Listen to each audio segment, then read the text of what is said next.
With 10 days left in the month and more than a dozen rulings left to go, the Supreme Court chipped away at its docket of cases on Thursday. In one of 4 decisions handed down, the High Court voted 7-2 to uphold the Trump-era mandatory reparation tax. The law imposed a one-time tax on Americans with shares of foreign companies, even if they had not sold those shares. If the court had blocked the tax, it would have undermined the law and other tax laws by changing existing definitions related to taxation. For more on this, let's bring in CBS News legal contributor Jessica Levinson. She's also a professor at Loyola Law School in Los Angeles. Jessica, excellent as always to see you. This case was about a specific law, but the larger issue was about Congress's power to tax, right?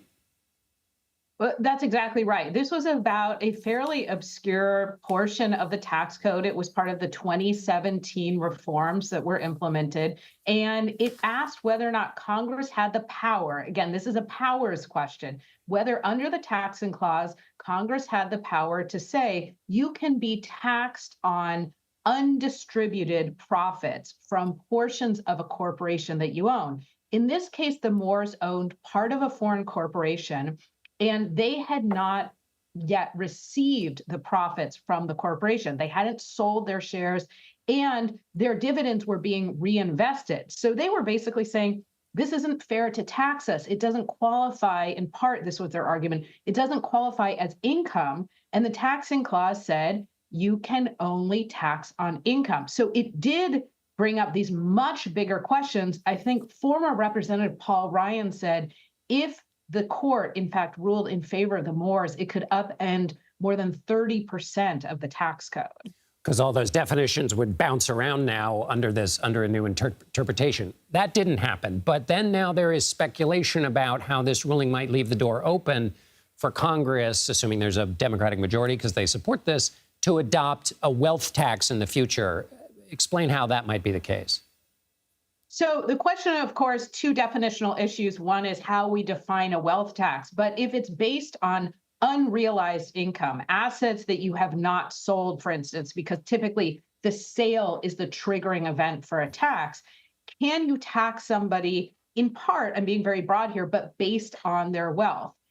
I will say I counted at least 4 members of the court who are saying, we want to go further and explain that a wealth tax would not be constitutional under Congress's taxing power. So we don't count to 5, but I also heard in the majority opinion, Justice Brett Kavanaugh saying many times, don't read this to mean anything more than it does. So first, John, as you know, you would need the political will to pass a tax like this.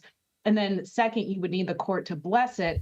Right now, I think 4 members of the court are saying we would be reticent about that. Right. So not really leaving the door open the way some people have claimed. Let me, before I lose you, Jessica, quickly, there's still a lot to come from the court. Remind us of a couple of the big decisions that are still floating out there. And do you expect, given how much is still left to come, that the court might extend beyond the traditional end of June into July, maybe?